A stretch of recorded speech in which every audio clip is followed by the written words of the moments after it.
Hello, chasers! One of the most important considerations that often gets neglected when a business is started is planning the exit, or how you will leave when you decide it's time to go.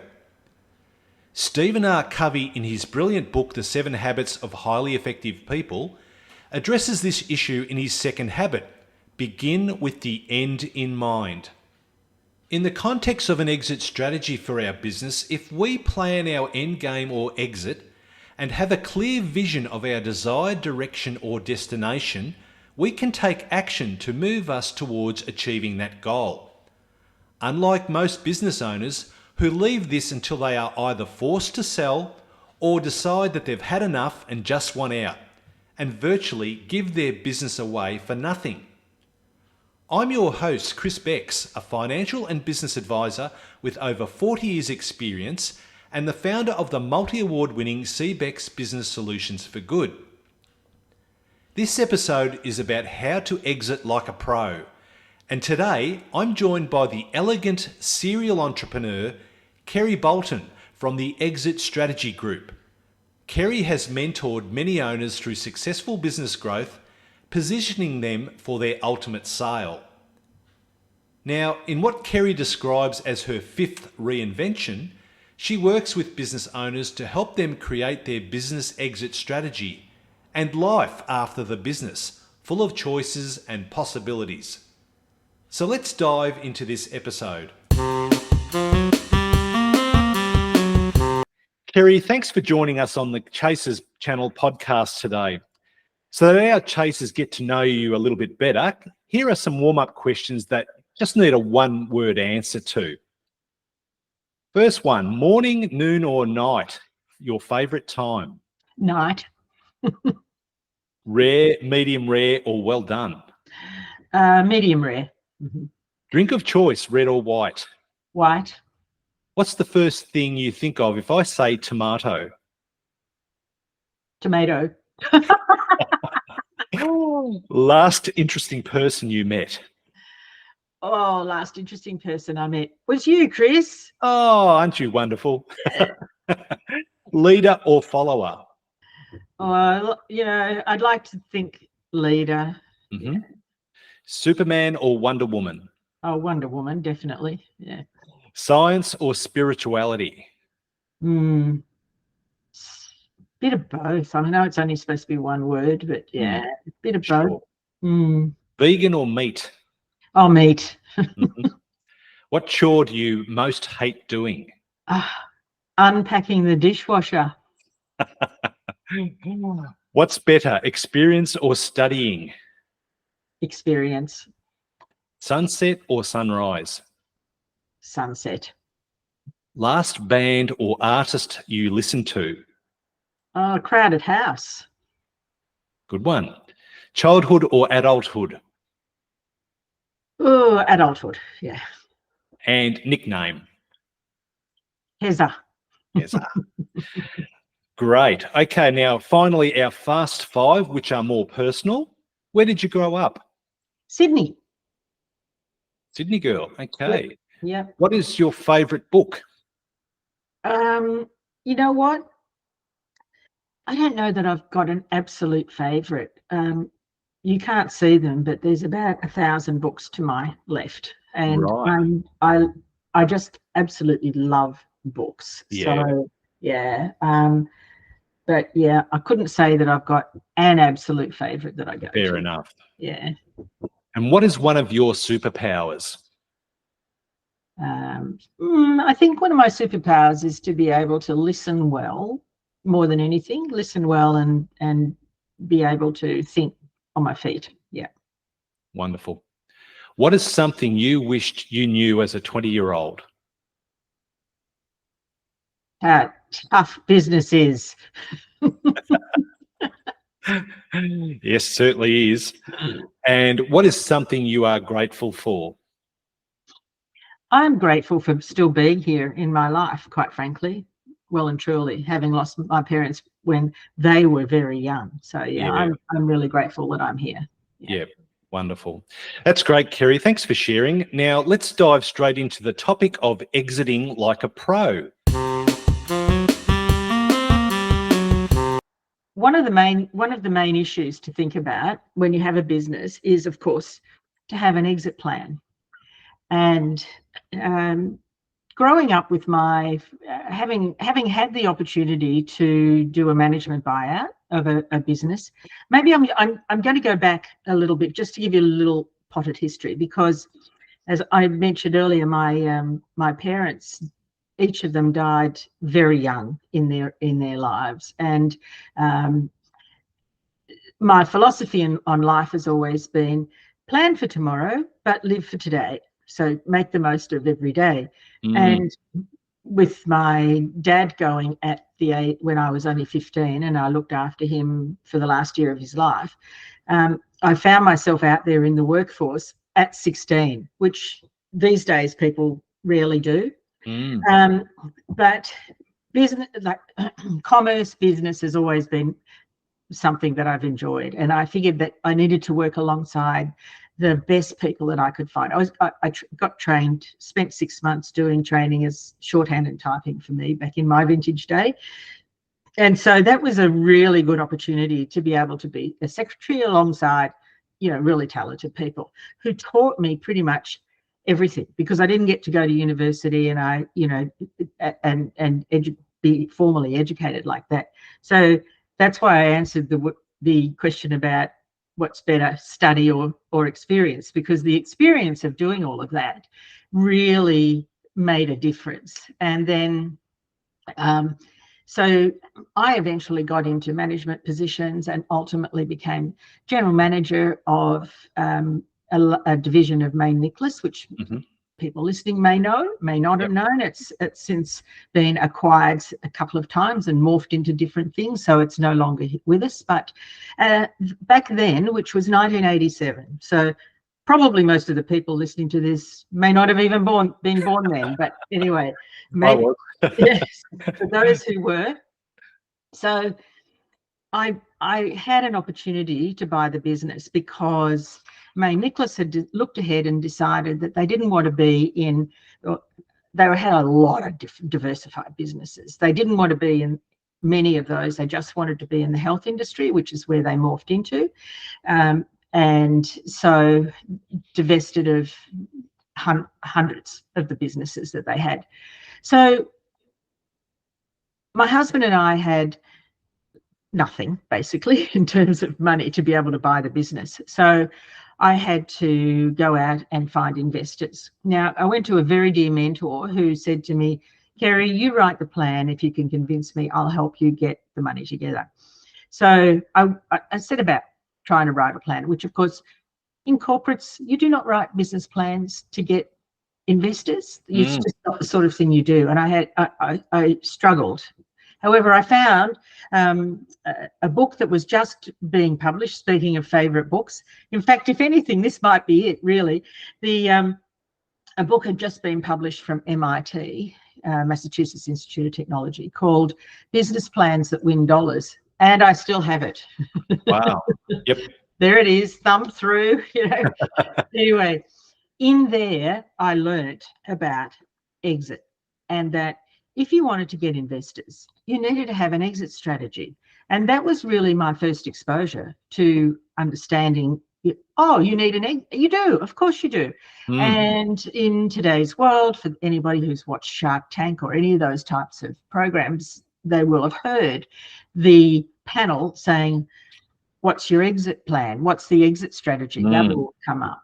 So having very long story short, lots of anecdotes around that business. We did get the investors. We did buy the business. Plan was to sell it between the 5 and the 10-year mark. That was sort of to grow the business and sell it to an international group between the 5 and the 10-year mark, which we achieved. Surprise, surprise. Everything else in the middle was up and down, of course, nowhere near what you'd originally planned, but that's what happens. That's business. And so, from a business perspective, it was a case of that was the plan. So then what? Sold the business. It was a decent sized business. I had 83 staff. I had 5 locations around Australia, 120 international agents. So, not a small, not a backyard operation. So, that's right. anyway, did that. And that's when I retired for the first time. And then I went, now what am I going to do? Oh, no. Oh, no, I'm not staying at home looking after the children. We had two young children at that stage. And I went, no, can't do that. That's not for me. So like 2 weeks later, I'm going, oh, my goodness, what am I going to do now? Anyway, as it turned out, I took myself off to university and started doing a master's degree part-time, started another business in business coaching because I'd had the benefit of being involved in networking groups and mentoring groups and things like that. So I thought, wow, okay, I'll do this. I'll start a business coaching business, which of course was not really something that was talked about back then. Yep. And my husband and I also then became partners in a residential real estate business. So we had another couple of businesses on the go. So leading into all of that, with the real estate business, we had a buy-sell agreement, we had shareholders agreements, we had buy-sell agreements because we had other business partners in that one. And so we thought like the whole succession planning, exit planning idea was something that was just then baked into our thought processes. Yep. Yeah. Fast forward, more than 10 years. Actually, 2003, I ran my business coaching business for 9 years and had several other coaches working with me, and it was great, loved it. But I then decided personally that as a family, time for me to be mum for a little while. So that was a conscious decision, and sunset that business, letting the other coaches take the clients. And it was lovely having farewell lunches and things like that. And then did mum for a little while, and threw myself into the local community, of course, and schools. Leopards don't change their spots. President of the Parents Association, running everything. So anyway, then with the real estate business, and if anybody can recall, that period through the 2000s up to 2007 was. The economy was rocking. I mean, it was going really well. And being in a business that was part of a franchise, we were one of the franchisors as well as the franchisee. The business, of course, was well systemized and set up no matter what. And we did have the offer that was too good to refuse come along. And so from an exit perspective, that was the case. Well, we didn't actually have the business for sale, but the business was ready to be sold at any time. And so we exited that business. My husband stayed on as an employee because he wanted to, not because he had to, and not because it was part of the deal, but he just stayed on. Now, at that stage, we'd also already thought about personally, what are we going to do? Well, if there's no way in the world he was going to retire, and he was passionate and loved it. But then, of course, the other side of what happens in life, because we are all human, unfortunately, sadly, he was diagnosed with bowel cancer. And even though he had looked after his health, it was just unlucky. And when he was diagnosed, it was already stage 3 at that point. Anyway, he finished work, and financially we were very well looked after because we'd taken care of a lot of that thought process way back when with proper insurances, etc., as well as the payout, frankly, that we got from the business, because it really was an offer too good to refuse.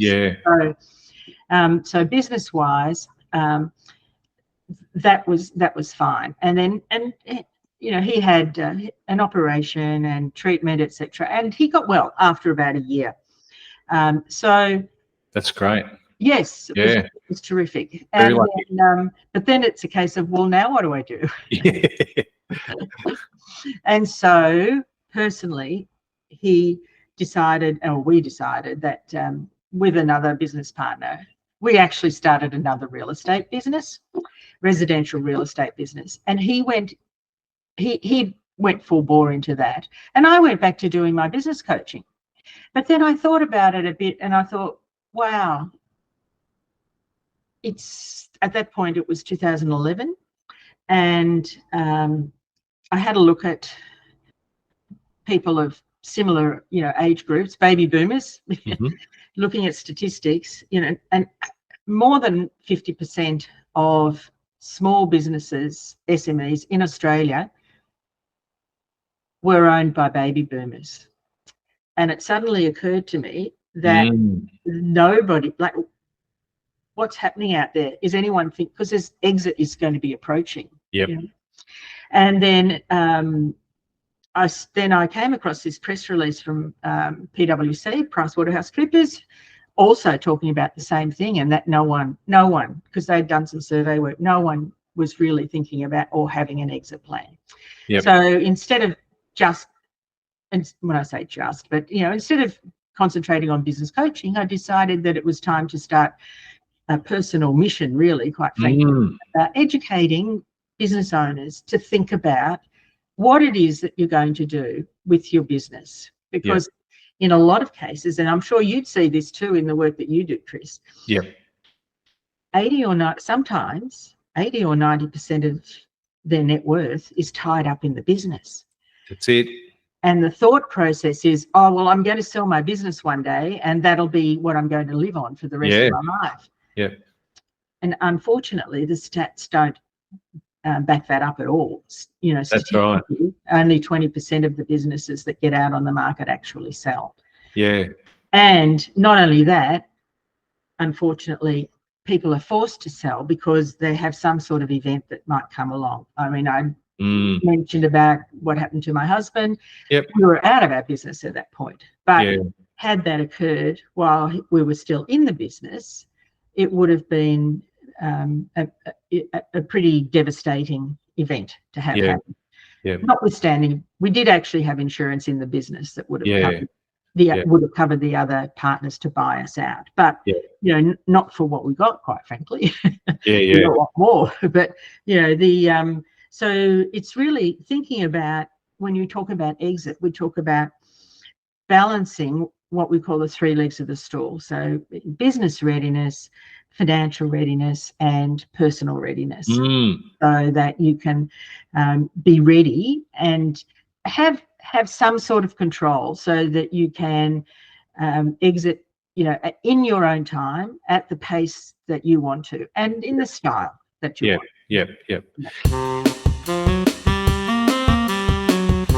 Kerry, I've got 3 or 4 main theme points which I'd like to pick your brain on with some questions. The first one's to do with preparation and mindset. For many business owners, the thought of selling can be really daunting. What are the biggest mind shifts that they need to make to approach that exit strategically?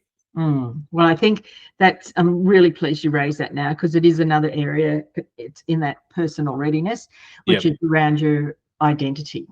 Because most people are their business, and their business is who they are. So that, it very much requires a mindset shift to understand that you are not your business, and that's why it's so important to actually spend time to figure out who you will be next. What's your next reinvention going to be? Because you don't want to be in a situation, and I do tell this story too about my uncle who, bless him, is now resting in peace, but he was self-made completely. At his height, had 14 different companies and 500 staff, a huge business in the electrical contracting and consulting area. And when I'd sold the freight business back in 1996, I remember sitting down with him and chatting, and he said, "Kerry, I wish I'd done what you've just done 10 years ago." But it took him another 10 years to actually get out of all of those businesses.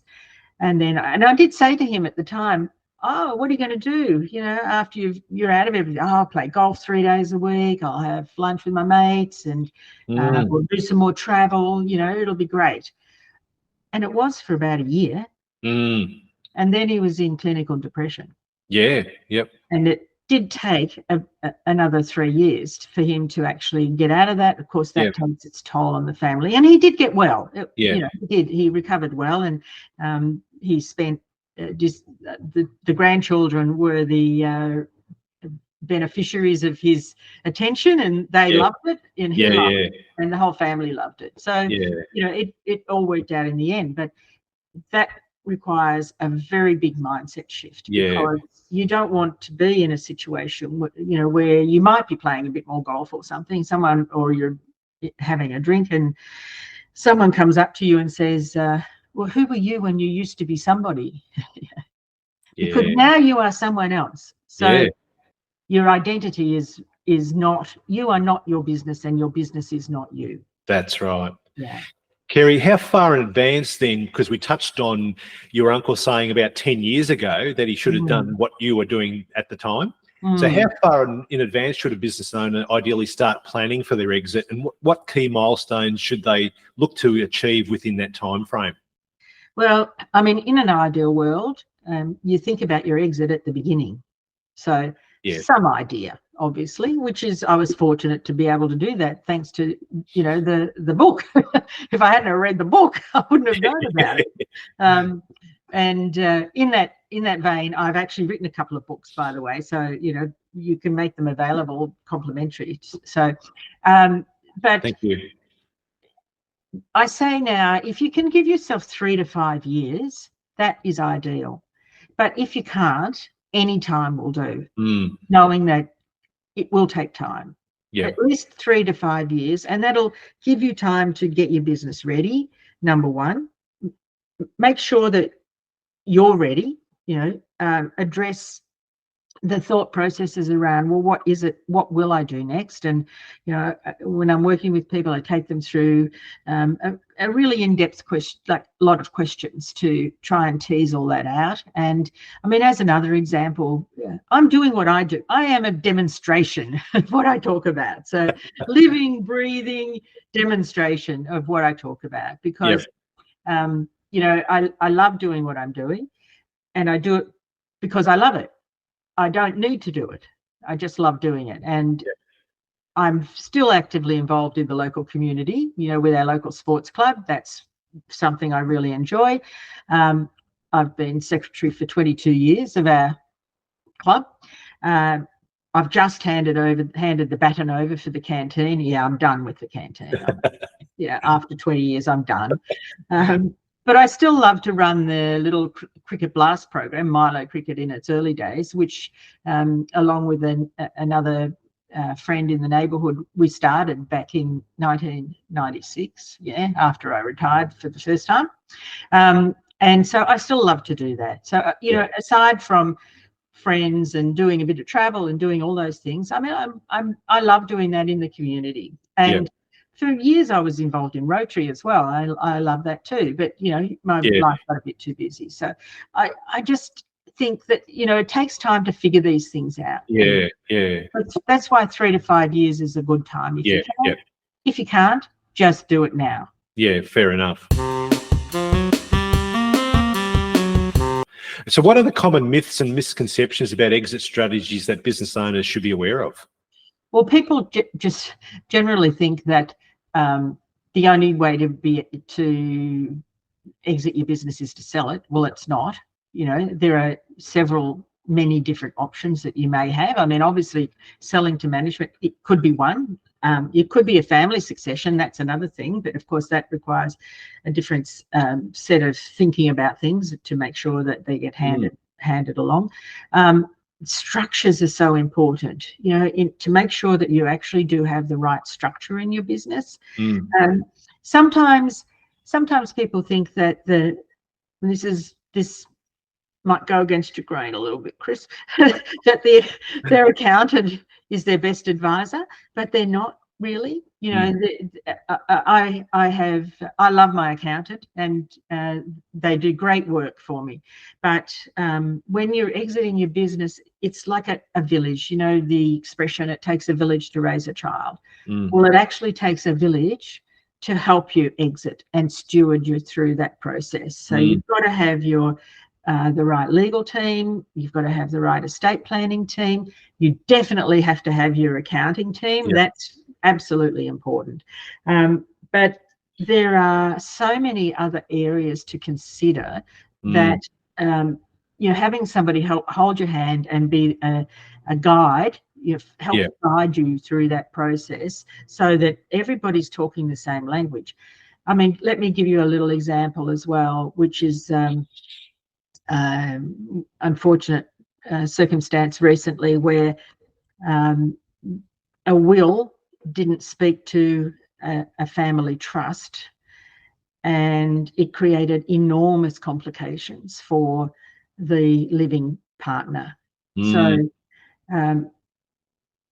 the financial advisor who set up the structures didn't go across each one of those areas and didn't know to. So it is. So those are some of the traps, if you like. Myths, Yeah.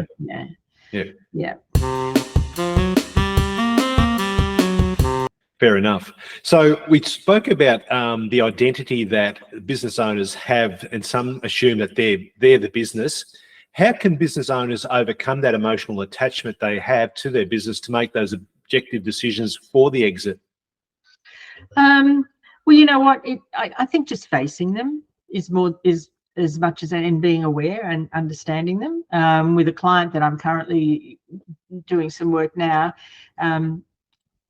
he's less dispassionate. He's sorry, the other way around. He's quite dispassionate, but his wife is really emotional about it. And so the best way that we're working through it is to keep everything out in the open and to be talking about it. And I think that's where somebody, maybe someone like you or like me who's there to help facilitate that, a third party that can give you a more like an objective view, but also relatively well skilled in being able to facilitate those sorts of conversations. Great point. So what are the biggest mistakes business owners make when preparing their businesses for sale, and what can they do to avoid those things? Well, most of the time, it's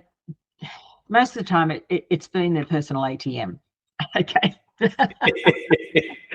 Yes, those loan accounts blow out and we've got to try and fix them. Yeah, exactly. Which is why I say 3 to 5 years, because if you have to fix those sorts of things, you do need time to be able to do it. So most of the time, business owners have run their businesses for profit, and fair enough, but now we want to really concentrate on value and how do we actually create value. And we need a good 3 years of financials that show unadulterated bottom line, preferably. I mean, you can do add backs, that's all right, but these things have to go back in, and I'm sure your audience will have an appreciation of that. But we need it. Look, 2-3 years preferably of good financials. We want a market that's still a growth market. We don't want you to ride it over the top so that there's nothing left in the market for the buyer that comes along. We want to make sure that you haven't got any, that there's no over-reliance on any one key supplier, key staff member, and customer for a start. If you've got some customer concentration, that's a real issue. We want to identify your cash flow cycle. I was actually just with a client yesterday where we were talking about that. And we had to identify, well, how much money is really tied up with working capital? Because if somebody does come in, the next person who comes in, whether it's through a succession plan or through a buyout or a sale, there's a certain amount that you might pay for a business, a bit of goodwill, but there's also another check that has to be written for working capital. So how much money is actually tied up in the business? What is the cash flow like? What's your cycle? What's your marketing like? Do you have any differentiation at all? And do you have a market that's an inch wide and a mile deep. That's what Warren Buffett says. He only wants businesses that are differentiated to that extent, where they have a beautiful moat and they're an inch wide and a mile deep. So, and of course, it's owner reliance. If there is an over dependency on the owner, you do not have a transferable business. You have to get that out of your head, and for whatever it is that you're doing, and have proper systems and processes in place so that the business is transferable. That brings me to the next question, which follows on from the maximising of the value of the business. How important is it to have a strong team and a leadership structure in place when preparing for an exit? And what are some of the strategies for building a high-performing team? I mean, really, if you have a business that runs without you, and you're a business that you're the owner of the business, and you can chuff off on holidays and sit down on the beach somewhere or wherever you like, and then you can just look into see the metrics and the scorecard of the business, and you can see how it's going, and you're comfortable, somebody else is actually running it, and it can run without you. That's the most important thing. But having a high performing team is really around everybody rowing in the same direction, so they understand what the long-term vision is for the business. They understand what your core values are, and they can articulate those, understanding what your true purpose is for your business, and that they can work together harmoniously and really keep the flywheel moving. Alrighty, so that brings us to point 3, exit strategies and options. What are the different exit strategy options available to business owners, and how can they determine which one's right for them? So, I mean, we did mention selling, of course. That is always one. One could be that you just close the business altogether, depending on what assets you might have, and depending on the type of business that it is. If you have a heavy capital business, then it might be more worthwhile to just extract the capital out of whatever equipment and so forth that you might have. That could be worth more to you. That's one way of doing it. Management buyouts could be, depending on who you are, and if there is anybody there that could potentially do that. Obviously, you have succession in terms of internal or family succession, perhaps, that could be around. And lastly, of course, there is just walk away. But there's ESOP as well. I didn't mention that's like employee share operating plan that you could put in place. That's definitely an option, depending on the business, and it doesn't have to be hundreds of people. It can be quite a few small people. So a small number of staff rather. But it really would. What's the best one depends on the business and the business owner, and a whole range of considerations depending on where they are personally. Sure. Okay. Over the years, have you seen any emerging trends in the exit planning landscape that business owners should be aware of? I think that I don't know that there's actually any. There's more awareness now, which is a good thing.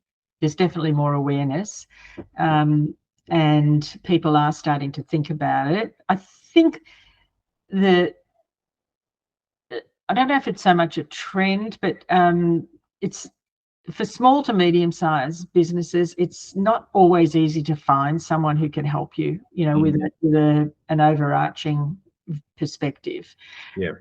If you're a very large company and you can go into any of the big 3 or 4, you'll get what you need.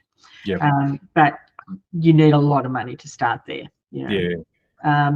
But overall, I think that there is certainly a little bit more awareness happening, but the biggest issue really is that people leave it when they think they want to get out.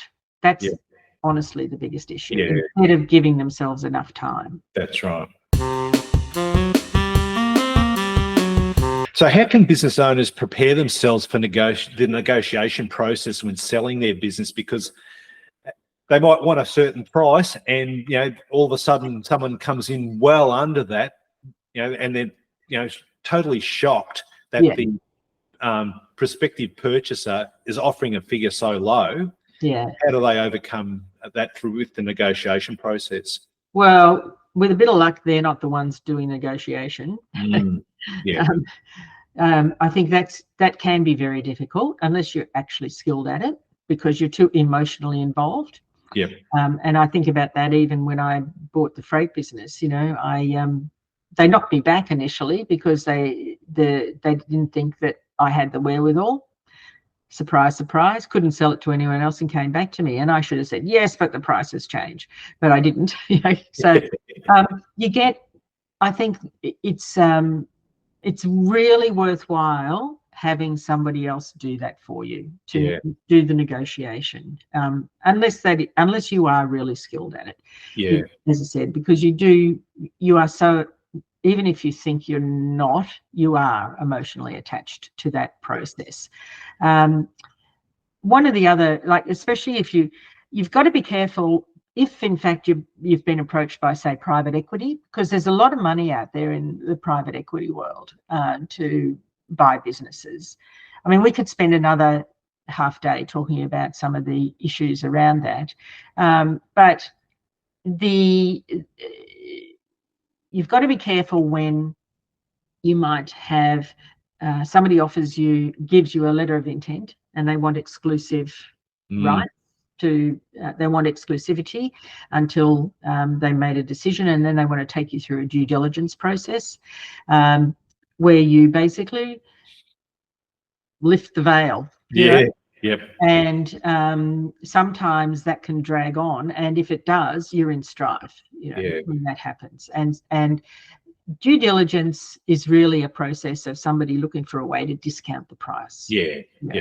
That's what they're looking for. So exactly, that's definitely going to discount it. So there's a few traps around that, and one of the things I'd highly recommend is reading a book from John Warrilow, who was the author of Built to Sell originally, but his latest book is called The Art of Selling Your Business, and it's available on Audible as well as a hard copy. And in there, he's done lots of interviews over the last 10 years, I think, with people, and he's distilled all of the stories and runs you through a very descriptive process in terms of selling your business. And it is an art. It's not a science. It's a real art.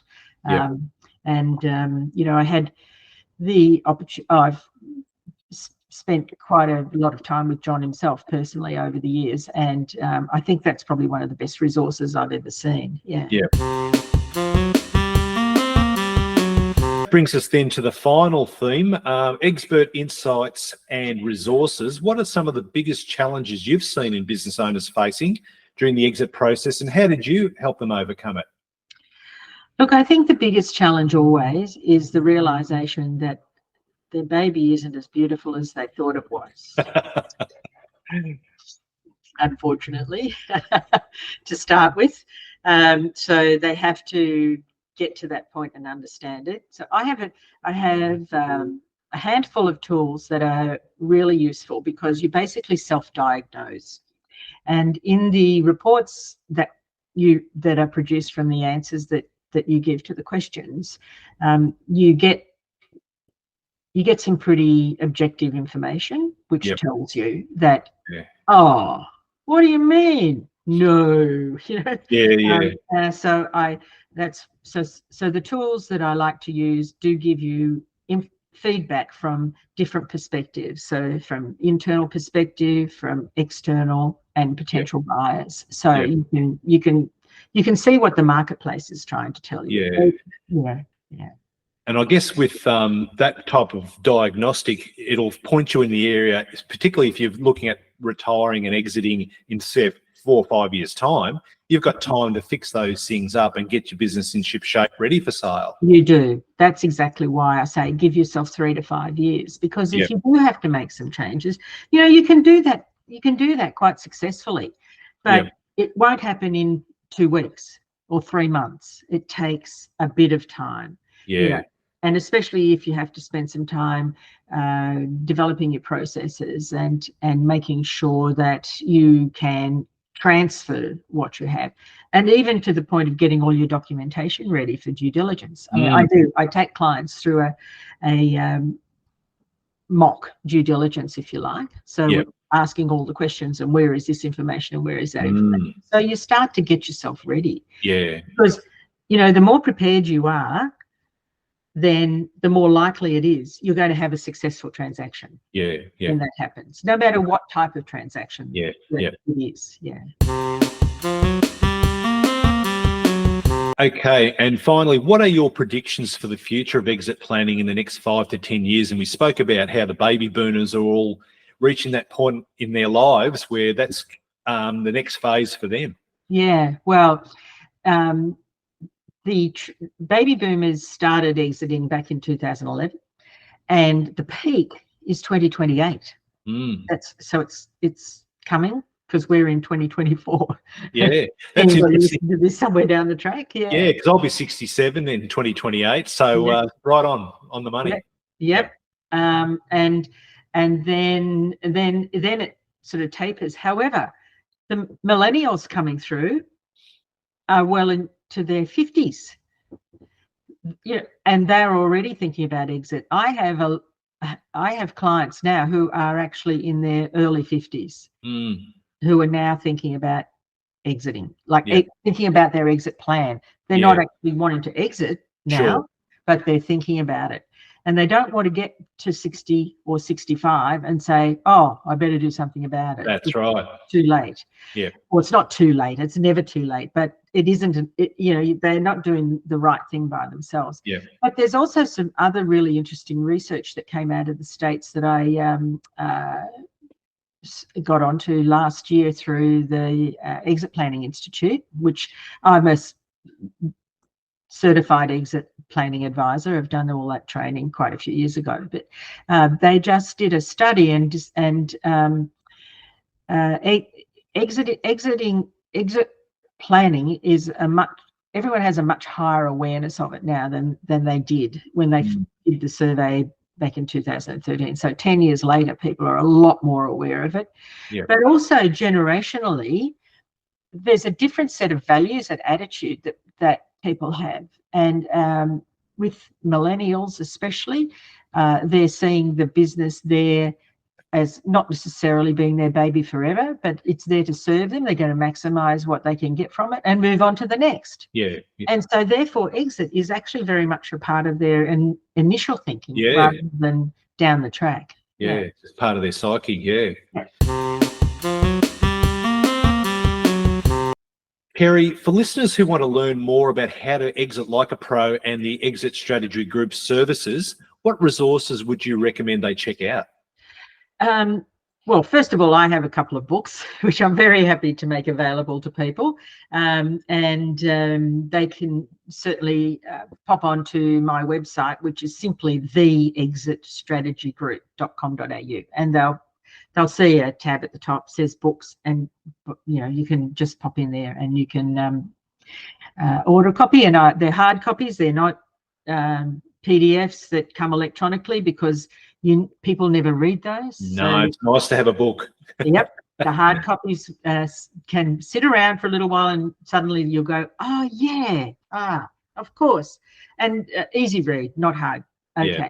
And then secondly, I certainly highly recommend John Warrillow's books, Built to Sell. That was his original one that I think he wrote back in 2012. And if anybody who just looks that up, you'll see the trilogy from there. But also on my website, you'll see just through the drop-down menus, you can jump in and do some questionnaires for yourself. There's no cost involved in that at all. You can do the Value Builder questionnaire. You can do the Exit Map questionnaire as well.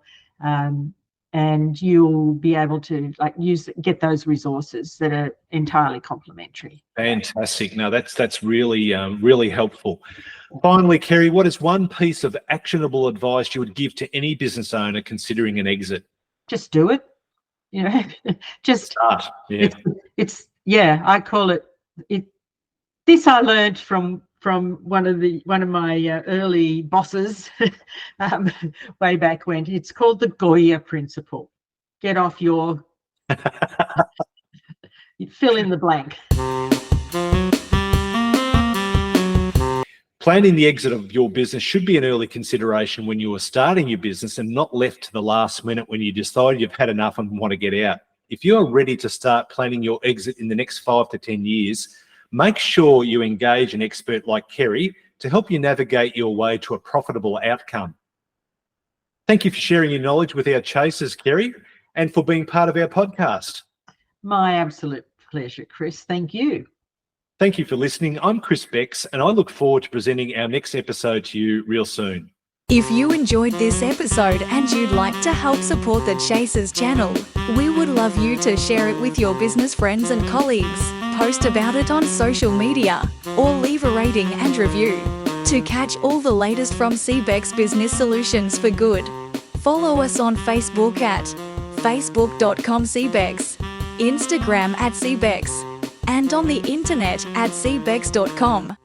Thanks again, and we'll be sharing new info with you on our next episode.